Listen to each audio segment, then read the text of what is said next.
이번 한 달 베드로전서 2장 9절부터 12절을 우리가 함께 묵상하고 말씀을 우리의 삶에 적용하면서 너무 귀한 말씀이다, 귀한 진리다 하는 생각을 갖게 됩니다.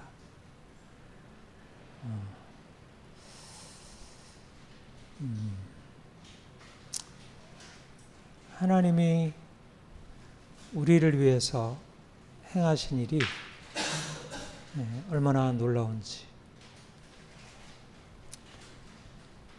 하나님이 우리를 위해서 예수 그리스도를 보내주셨고, 예수님이 십자가에 죽으시고 사흘 만에 죽은 자 가운데서 다시 살아나시고,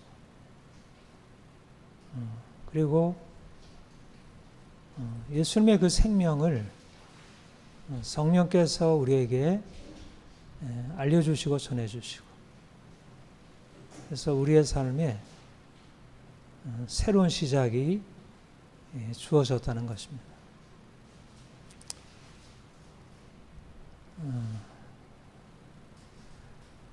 내가 누구인지를 알려고 하면 하나님을 알아야 합니다. 우리가 전에 하나님을 알지 못했을 때 우리 자신에 대해서 갖고 있던 생각, 내가 누구인지에 대해서 알고 있는 것과 내가 하나님을 알고 나서 하나님이 나를 위해서 행하신 일을 깨닫게 되고, 그래서 거기서 다시 나를 이해하게 되는, 내가 이전에 알고 있던 나는 눈에 보이는 것에 의해서 평가되고 이해되었던 나예요. 그런데 내가 예수 그리스도 안에서 하나님을 알게 되고 깨닫게 되는 나는, 내가 눈으로 보고 알고 있었던 나의 현실로부터 이해되었던 내가 아니라 하나님이 내게 행하셨고 하나님이 내게 말씀하신 것에서 나를 이해하는 것입니다. 하나님이 사랑하는 자들을 위해서 예비하신 모든 것은 눈으로 보지 못하고 귀로 듣지 못하고 마음으로 생각하지 못했던 것 같으니라. 그런데 하나님께서 성령으로 이것을 우리에게 보이셨으니, 하나님이 우리를 위해서 놀라운 일을 행하셨는데, 그것은 우리가 눈으로 보는 것이 아니고 귀로 들은 것이 아니고 우리의 이성으로 생각한 것이 아니에요. 그러니까 이해가 안 되는 일이에요. 하나님이 행하신 놀라운 것은 보이는 것이 아니고 보이지 않는 차원에 속해 있어요. 육의 차원이 아니라 영의 차원이고, 이 땅의 차원이 아니라 하늘의 차원이에요. 사람들은 다 육의 차원에 살고 있고 땅의 차원으로 스스로 생각하고 다른 사람들과 자신을 비교하고 평가를 해요. 그러니까 자신이 다른 사람과 비교해서 나은 조건을 가지고 있으면 인생에 대해서 만족해하고 행복해하지만, 그렇지 못하고 다른 사람들보다 못하다 여기면 스스로에 대해서 불행하다고 여기고 인생을 희망적으로 보지 못합니다. 그런데 사실상 우리가 눈으로 보는 것은 잠시 있다 지나가는 것이고, 실제 정말 참으로 존재하는 것은 눈으로 보는 것을 넘어 있는 것입니다. 눈으로 보는 것은 보이지 않는 차원으로부터 비롯되는 것이, 우리가 보이는 세계, 우리 자신과 이 세상 모든 것들은 보이지 않는 차원에서 시작된 것.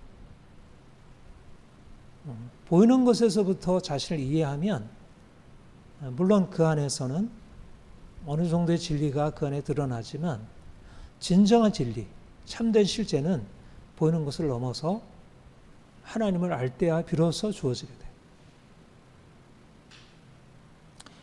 우리가 예수 그리스도를 통해서 하나님을 알게 되고, 하나님을 알게 되면서 보이는 세계를 다시 보게 되고, 보이는 세계 속에서 이제까지 살아온 내가 누구인지를 새롭게 발견하게 됩니다. 이제까지 우리가 불행하게 생각했던 것들이 사실상 인생의 근본적인 문제가 아니었음을 알게 되고, 우리가 이제까지 괜찮다고 생각했던 것들이 사실상 괜찮은 게 아님을 보게 돼요. 말하자면 인식의 전환이 생기게 돼요. 우리가 세상을 보는 것이 우리의 눈, 우리의 생각, 이것이 우리를 그것에 근거해서 우리 자신과 세상을 이해해왔는데, 이제는 그것을 넘어서 하나님, 창조주 하나님, 세상을 지으시고 세상을 자기 뜻대로 섭리하시는 그 하나님으로부터 새로 시작하고 새로 발견하게 돼요. 하나님이 우리를 지으셨고, 하나님이 세상을 홀로 주관하셔. 그리고 특별히 우리에게 특별한 일을 행하신 것입니다. 우리가 이제까지 우리의 욕심대로, 우리의 생각대로, 우리의 뜻대로 살아왔다면, 이제 하나님이 우리 인생 안에 들어오셔서 우리가 이제까지 살던 인생과는 다른 차원을 우리에게 말씀하시고 그 차원으로 우리를 이끌어 가셨어요. 이것이 바로 이스라엘 백성들이 애굽에서 종노릇하며 살다가 하나님이 그들을 그 애굽에서 건져내셔서 이제 자유인으로 살게 하시고 그를 적과 꿀이 흐르는 가나안 땅의 축복으로 인도하신 것과 같이, 이제까지 우리의 삶이 세상에서 종노릇하는 인생이었는데, 우리를 거기서 건져내어 이제 하나님의 사랑의 나라로 우리를 옮기신 것입니다. 어두운 데서 불러내어 그분의 기이한 빛으로 옮기셨어요. 근데 어두운 데서 불러내어 우리를 기이한 빛으로 옮기셨다고 할 때 그 핵심 무엇일까요? 바로 하나님의 통치, 하나님의 현존, 하나님의 임재 아래서 살아가는 것이죠. 하나님이 빛이셔요. 하나님이 빛이셔요.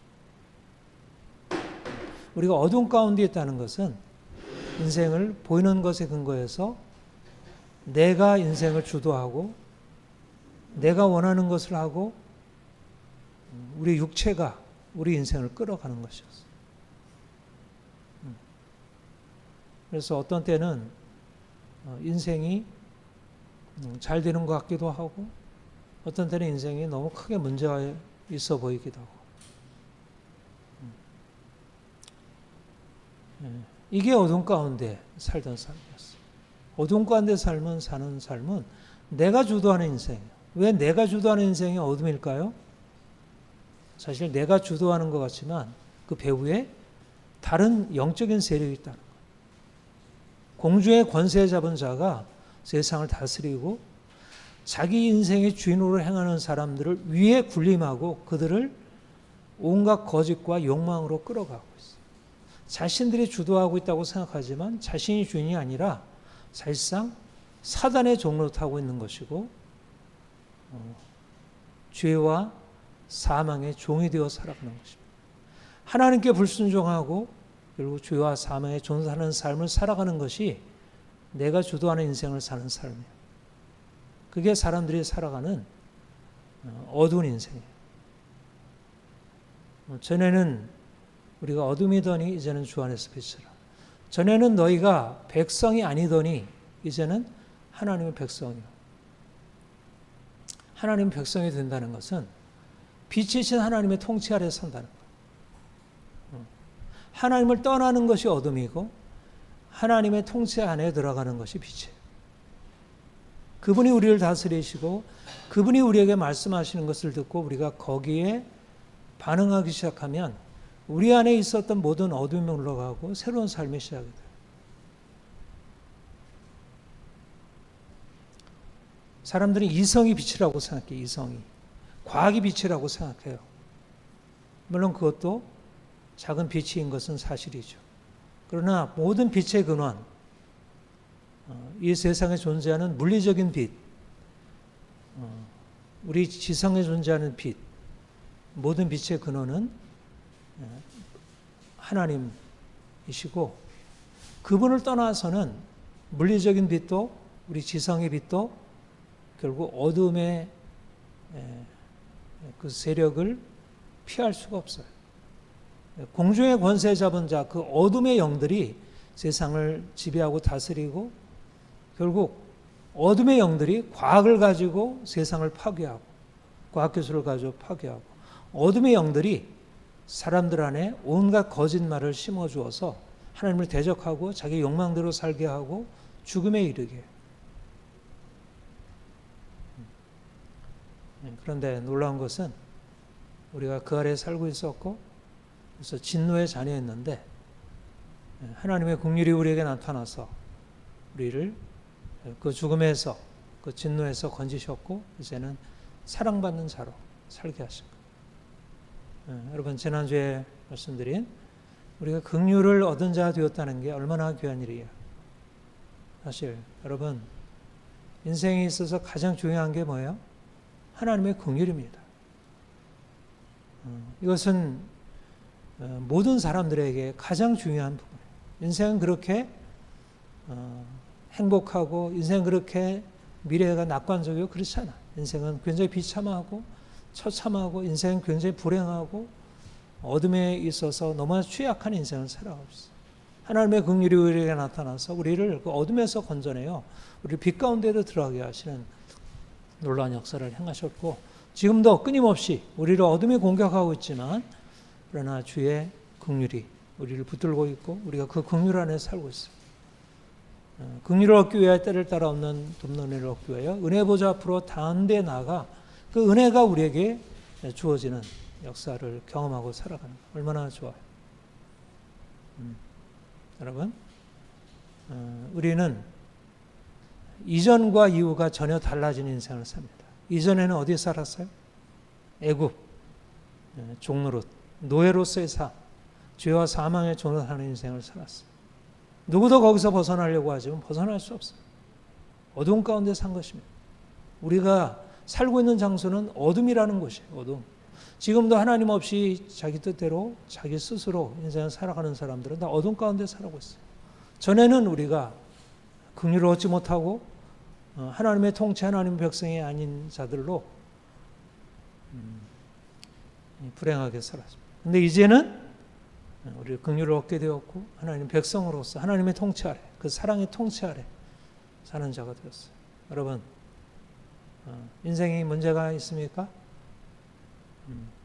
문제가 있지만 문제가 없습니다. 왜냐하면 하나님의 통치가 우리를 이제 그분의 통치의 능력으로 우리를 새롭게 하고 있기 때문에, 우리를 이제까지 어둠의 아래 살던 모든 저주와 우리의 모든 고통과 모든 불행을 주께서 이미 단번에 제거하셨고, 단번에 그가 해결하시고 있기 때문에, 그래서 우리는 인생이 굉장히 낙관적입니다. 새로운 정체성, 택하신 족속이요, 왕같은 제장이요, 거룩한 나라요, 그의 소유가 된 백성이요. 너는 이제 하나님의 백성이요, 긍휼을 입은 자. 이 놀라운 정체성이 우리를 확실하게 붙들고 있어요. 여러분, 이 새로운 정체성이 이전에 우리가 애굽에 살던 때, 우리가 세상에 사단에 매여 살던 때 살던 삶과는 근본적으로 다른 차원으로 우리를 옮겨놓은 거예요. 사람들이 뭐라고 해도 또 나의 과거의 기억이 나를 자꾸 스스로에 대해서 비관적이게 만들 수 있지만, 그러나 우리는 이미 다른 곳으로 옮겨진 거예요. 우리의 사는 장소는 달라졌어요.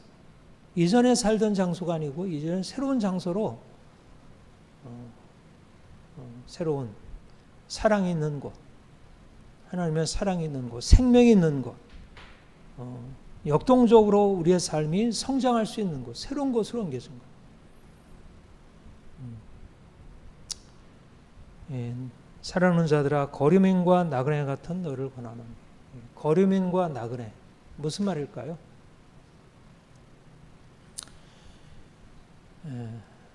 하나님이 우리를 옮겨 놓으셨어요. 어디로 옮겨 놓으셨어요? 흑암의 권세에서 사랑의 아들의 나라로 옮기셨어요.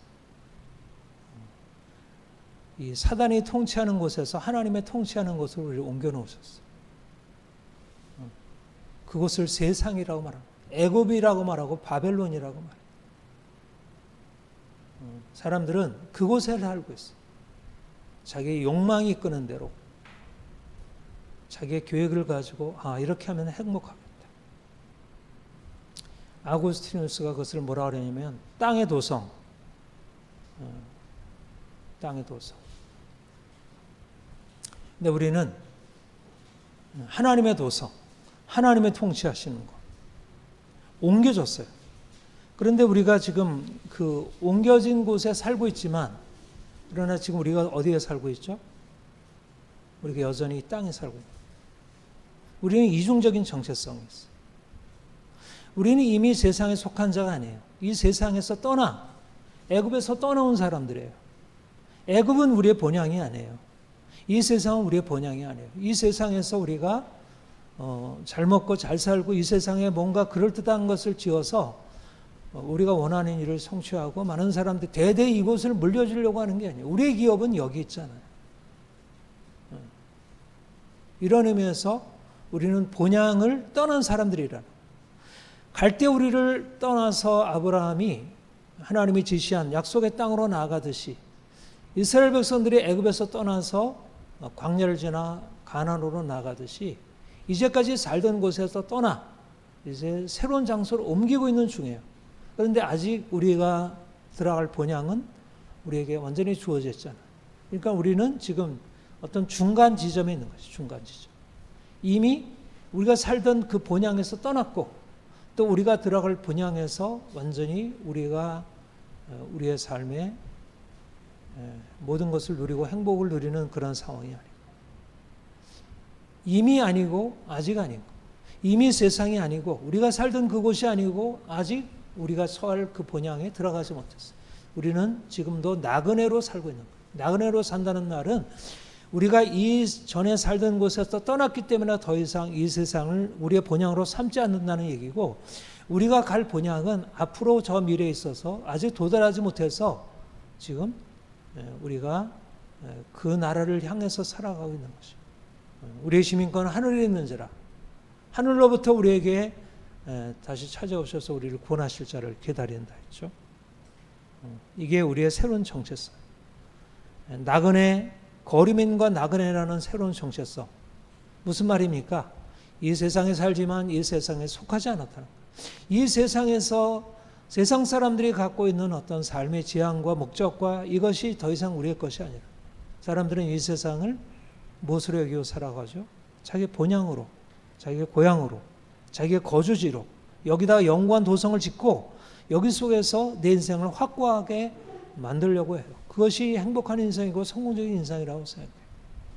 그래서 좋은 직장을 얻어야 되고 사람들로부터 인정을 받아야 하고, 그것을 성공적인 인생이라고 생각해요.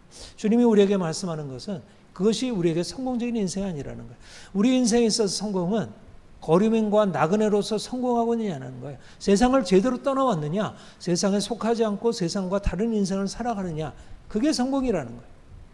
거류민과 나그네가 아니라면, 이 세상에서 나그네로 살아가는 인식이 없다면, 말하자면 내가 돌아갈 그 본향, 하나님께서 나를 위해서 예비하신 영원한 천국을 향한 소망이 없다면 우리 인생은 이 세상에서 헛된 욕망을 가지고 살다가 세상과 함께 멸망하게 돼요.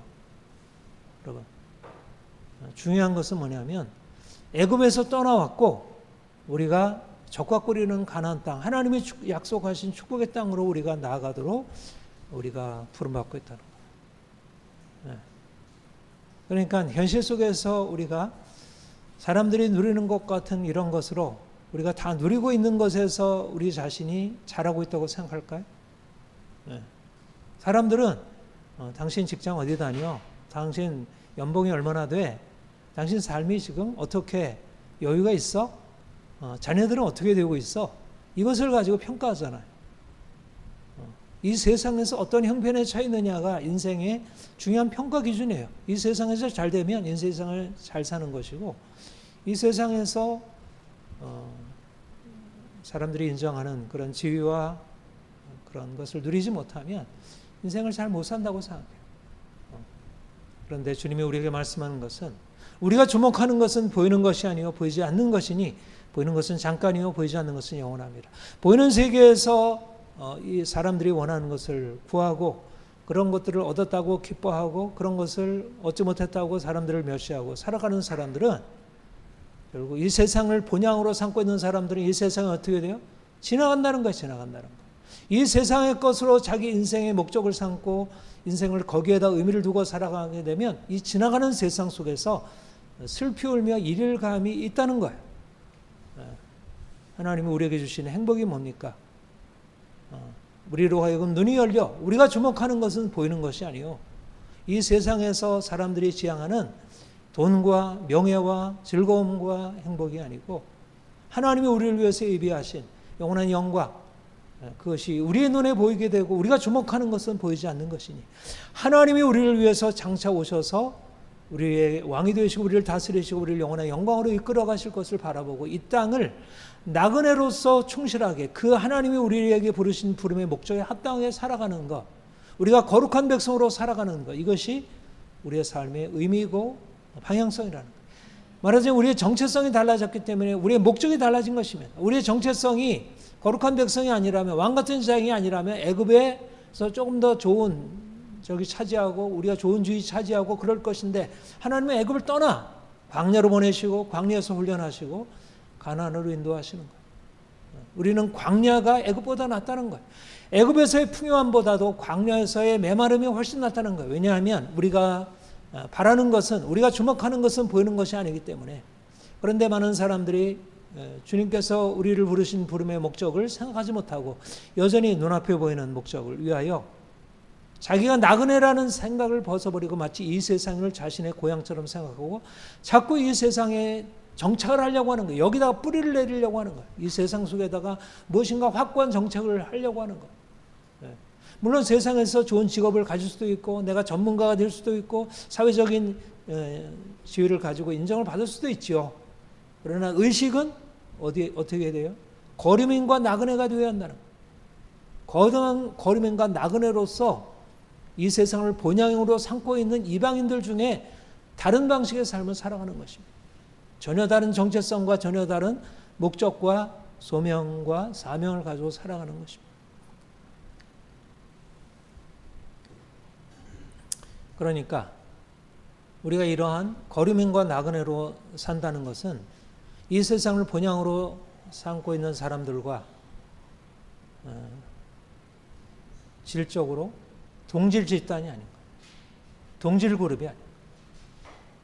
그러니까 이 세상을 본향으로 삼는 사람들과 우리가 하늘나라를 본향으로 삼고 하늘나라를 지향하며 살아가는 사람들이 같은 생각을 가질 수가 없죠. 같은 가치관을 가질 수가 없죠. 같은 인생관, 같은 세계관을 가질 수가 없죠. 그러니까 생각에 차이가 있고 갈등이 일어날 수밖에 없어요. 빛과 어둠이 어떻게 사귀겠어요? 그러니까 세상과 거리감이 생기는 게 마땅하고 저쪽도 나를 거리감 있게 바라보고 나도 세상을 거리감 있게 바라봐야지. 거리가 없는 게 이상한 거지. 세상이 불편하지 않고 세상이 나를 불편하게 여기지 않는 게 이상한 것이지, 세상에 동화되는 게 이상한 것이지, 세상과 이화되는 것, 세상과 불화하는 것, 이것은 결코 이상한 일이 아닙니다.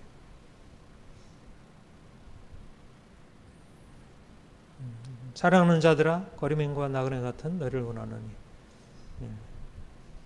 영혼을 거슬러 싸우는 육체의 정욕을 지어라. 우리 11절 같이 한번 다시 읽겠습니다. 사랑하는 자들아 거류민과 나그네 같은 너희를 권하노니 영혼을 거슬러 싸우는 육체의 정욕을 지어라. 거류민과 나그네로서의 삶이 어떠할까? 영혼을 거슬러 싸우는 육체의 정욕을 지어라. 이방인들의 삶의 방식과 거류민과 나그네의 삶의 방식이 다르다는 것. 이 땅에 속한 자들의 삶의 방식과 하늘에 속한 자의 삶의 방식이 다르다는 거예요. 땅에 속한 자들, 이 세상에 속한 자들은 어떻게 살아가요? 영혼으로 거슬러 싸우는 육체의 정욕을 따라 살아가는 것입니다. 영혼을 거스르고 하나님의 말씀에 순종하고 하나님 말씀을 따라가고자 하는 영혼의 소욕을 거스르고 사단이 속삭이는 거짓말을 따라서 육체의 욕망을 따라서 살아가는 거예요. 가치관이 다른 거예요. 삶의 방향과 지향이 다른 것입니다. 영혼이 인생을 이끌어가느냐 아니면 육체가 인생을 이끌어가느냐. 영혼도 하나님이 지으셨고 육체도 하나님이 지으셨어요. 그런데 인간이 타락하게 된 그 타락의 본질이 뭐냐면 영혼이 육체의 욕망에 굴복한 거예요. 영혼이. 원래 하나님의 질서는 영혼이 육체를 다스리는 것입니다. 이게 하나님의 원래적인 질서예요. 근데 사단이 하와를 미혹하면서 네가 선악을 알게 하는 나무의 열매를 따먹어도 네가 죽지 아니하고 내 눈이 밝아져서 내가 하나님같이 될 거야. 이 사단의 거짓말이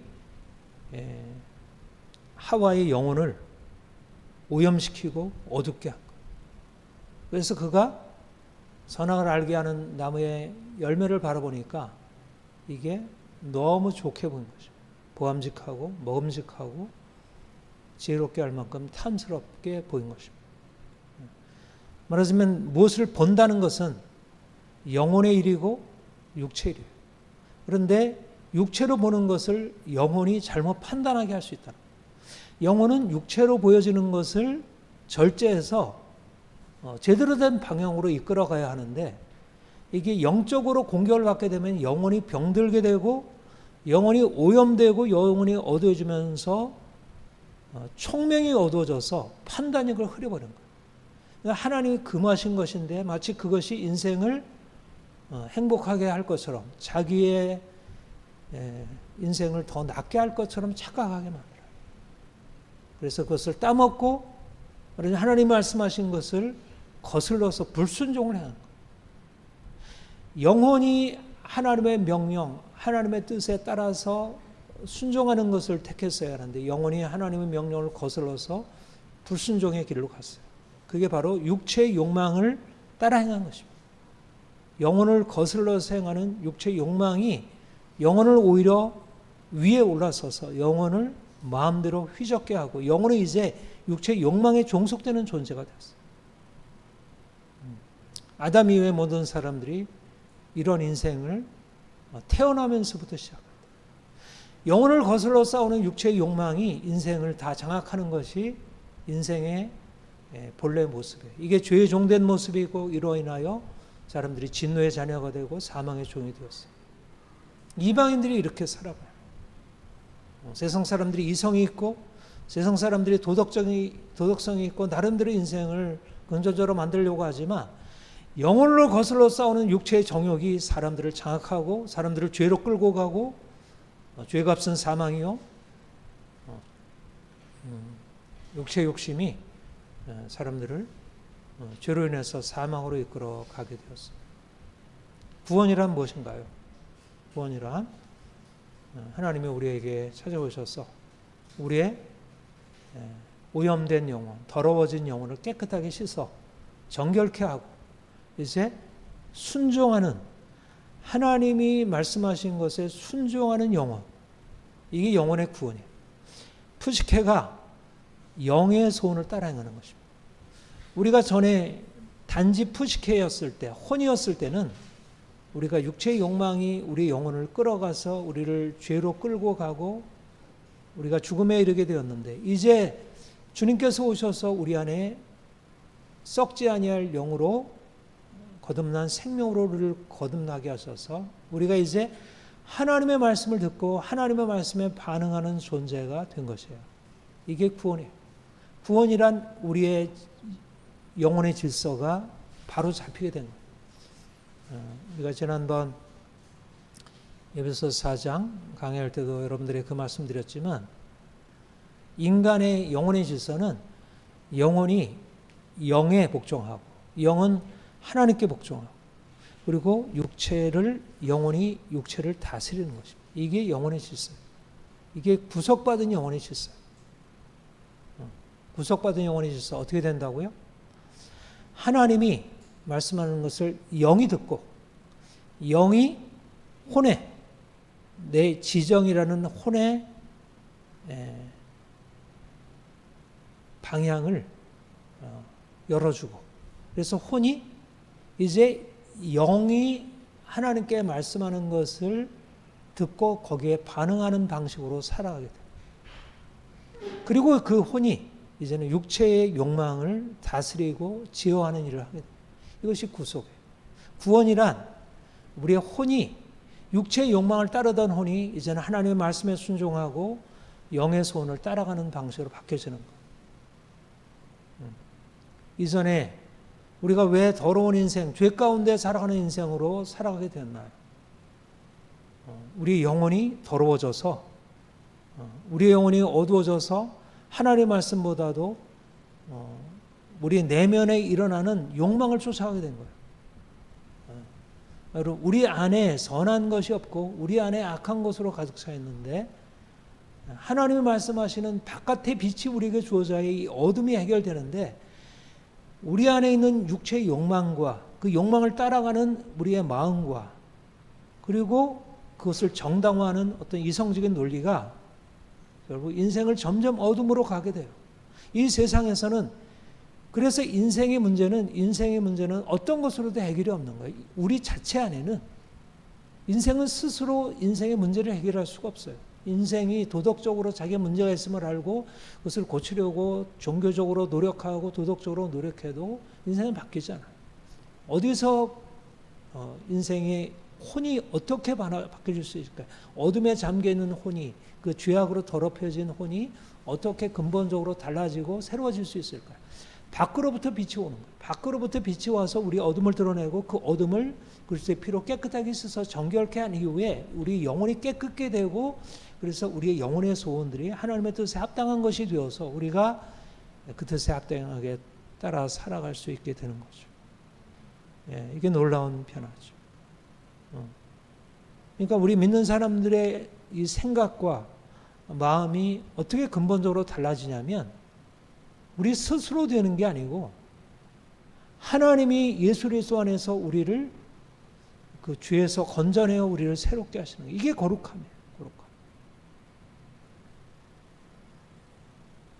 그래서 주님이 우리를 이제 육체의 욕망을 따라 살아가는 이방인들과 육체의 욕망에 굴복해서 영혼이 죄로 향하고 있는 이방인들과 이제 거기서 건짐을 받아 영혼을 거슬러 싸우는 육체의 정욕, 욕망을 제어하고 이제 하나님의 말씀에 따라서 하나님의 뜻을 순종하고 살아가는 우리 그리스도인들이 완전히 방향이 달라져요. 그러니까 우리가 주님을 알아갈수록 우리 안에는 어떤 소망이 더 생겨나냐면 하나님이 내게 말씀하시는 걸 듣고 살아가자. 하나님이 나에게 말씀하신다면 말씀에 금하는 모든 것을 내가 단호히 끊고 살아가자. 내 육체의 욕망이 나를 그동안 행복하게 한 게 아니고 죄에 빠지게 하고 나를 죽음에 이르게 하고 고통스럽게 했구나. 내가 더 이상 육체의 욕망을 따라 살 것이 아니라 하나님이 내게 말씀하시는 것을 내가 듣고 그것을 믿고 거기에 따라서 육체의 욕망을 제어하고 나의 분노, 나의 욕망, 나의 미움 이런 것들을 철저히 깨뜨리고 주께서 내게 말씀하시고 뜻하시는 것에 내가 순종하며 살아가죠. 이것이 우리 안에 주어지는 어떤 새로운 소원이 되고 하나님이 우리를 그런 방향으로 계속 이끌어 가시는 거죠. 이제는 죄와 싸우고 우리의 욕망과 싸우고 욕망을 거슬러서 행하게 되고 여러분 우리가 인생의 씨름이 무엇일까요? 인생에 있어서 내 씨름이 뭘까요? 세상의 씨름은 내 육체의 욕망을 가지고 내가 이 세상에서 어떻게 하면 행복하게 살까? 말하자면 육체의 욕망이 실현되는 게 이게 인생의 꿈이에요. 사람들이. 그러니까 바깥의 것이죠. 외적인 것.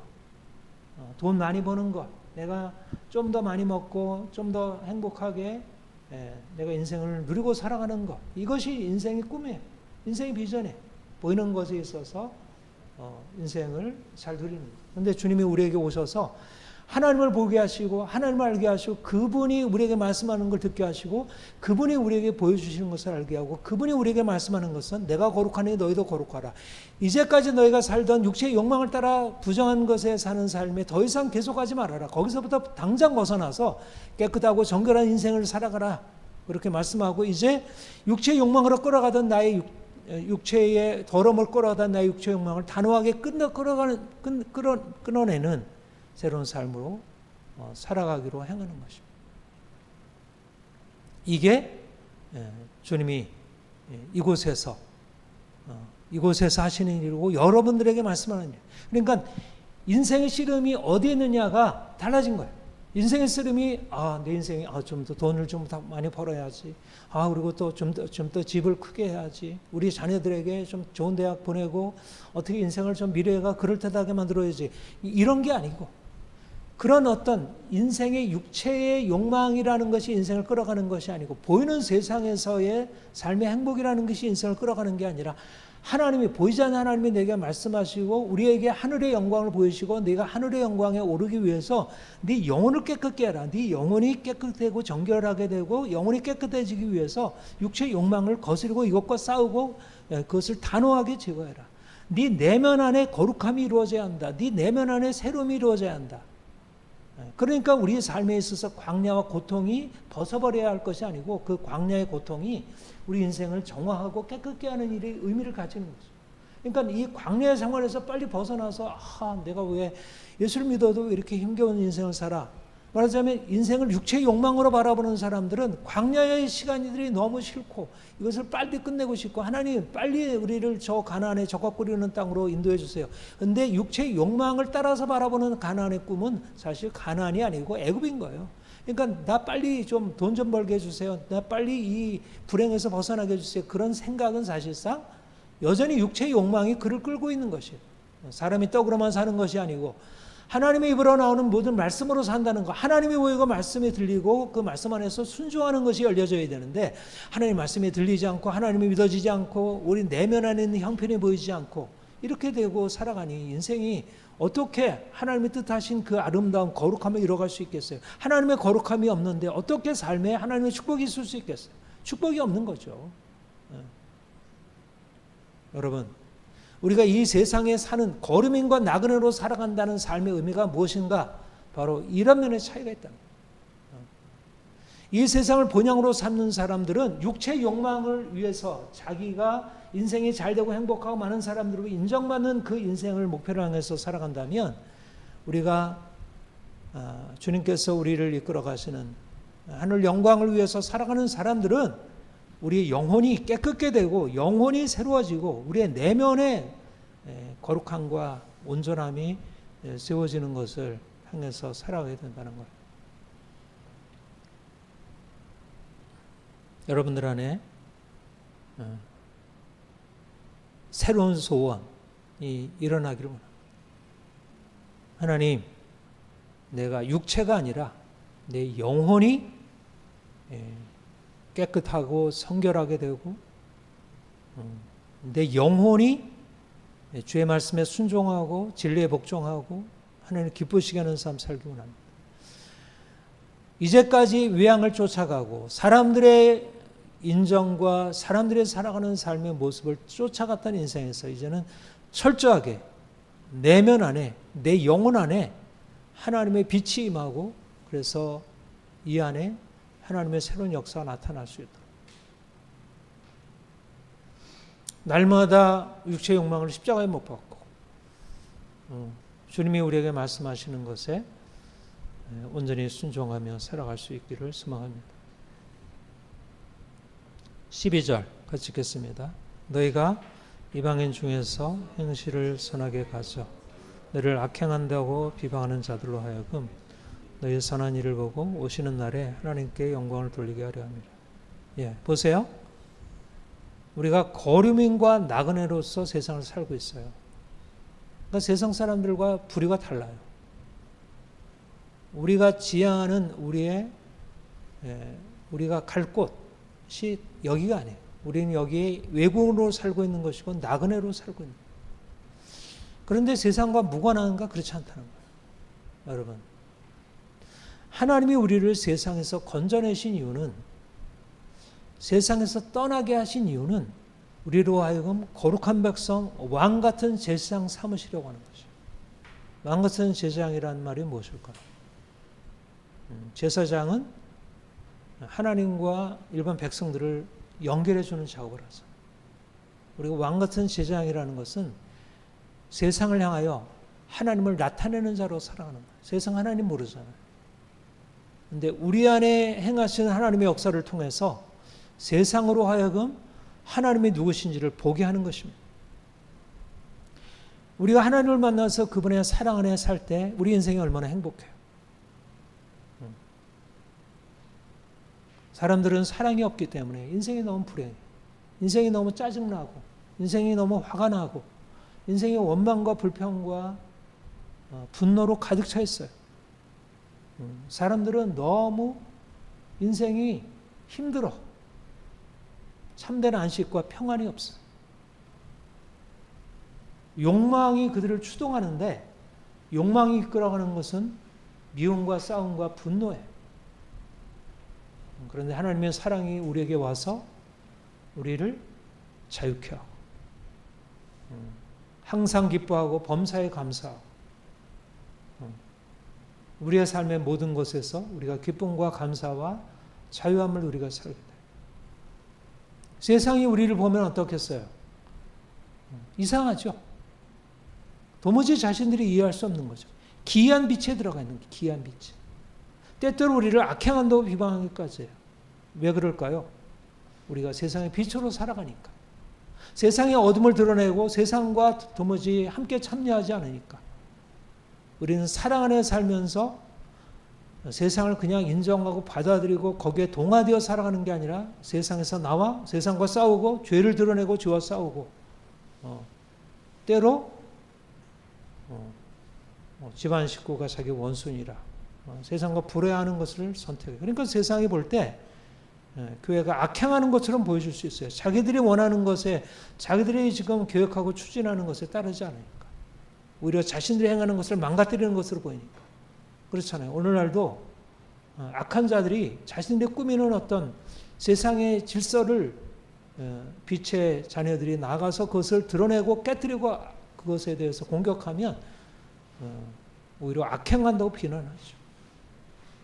말하자면 우리가 세상에서 거룩한 백성으로 산다는 것은, 왕 같은 제사장으로 산다는 것은 세상에 대한 강한 공격이에요. 세상의 질서를 무너뜨리는 거예요. 체제를 공격하는 것이고 사람들로 하여금 사실 두려움을 안겨다 주는 거예요. 왜냐하면 그들이 이제까지 갖고 있었던 이 사단의 권세 아래 살아가는 그들이 세워놓은 질서에 대해서 근본적인 타격을 주니까. 우리가 따르는 예수 그리스도는 이 세상의 질서에 대해서 그냥 괜찮아, 그렇게 하지 아니하시고 그것을 깨뜨리고 그것을 멸망시키기 위해서 오신 분이니까. 십자가는 세상에 대한 강력한 타격이니까 우리가 십자가의 길을 가게 되면 세상이 우리를 인정하기는 어렵죠. 그러나 분명한 것은 뭐냐면, 그럼에도 우리 안에 있는 빛을 보게 된다. 그들이 우리가 행하는 선한 일을 보게 된다. 우리는 이제 세상에서 나와서 따로 살고 있지만 다른 삶이 그냥 분리된 삶이 아니고 우리가 가지고 있는 삶의 빛이 세상에도 여전히 전달되고 사람들이 그것을 보고, 야, 이거는 기이하다, 기이하다. 이건 너무나도 놀랍다. 왜 그렇습니까? 하나님의 빛이니까.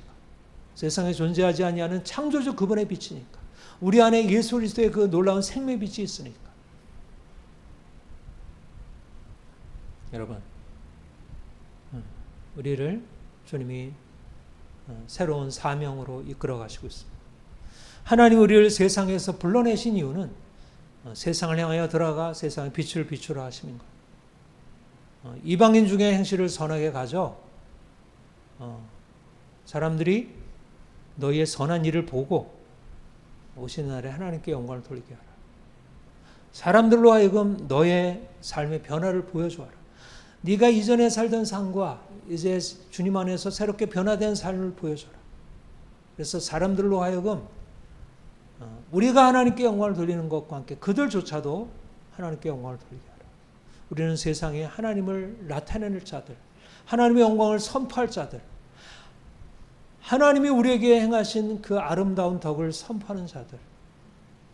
이스라엘 백성들이 온 세계 열방에 축복의 통로로 성택받아서 하나님의 그들의 삶을 이끌어 가시듯이 우리가 이제 그리스도 안에서 구성을 받아 세상을 하여 하나님의 놀라운 영광을 선포할 자들로 부르심을 받았습니다. 우리가 이제 또 온전하게 주의 부르심을 따라 행하기를 원합니다. 세상에 속하지 않은 자이지만 세상을 향해서 강력한 영향을 미치는 자들. 하나님의 세상을 다스리고 있습니다. 우리는 세상에 속하 있지 않지만 세상을 다스릴 자들입니다. 하나님의 통치 아래 살게 되면 우리가 왕같은 제장으로 세상을 통치하며 살아갈 수 있습니다. 하나님이 우리를 세우신 목적은 세상에 종노하는 자들이 아니라 세상을 다스릴 자들, 통치자들로 세우신 것입니다.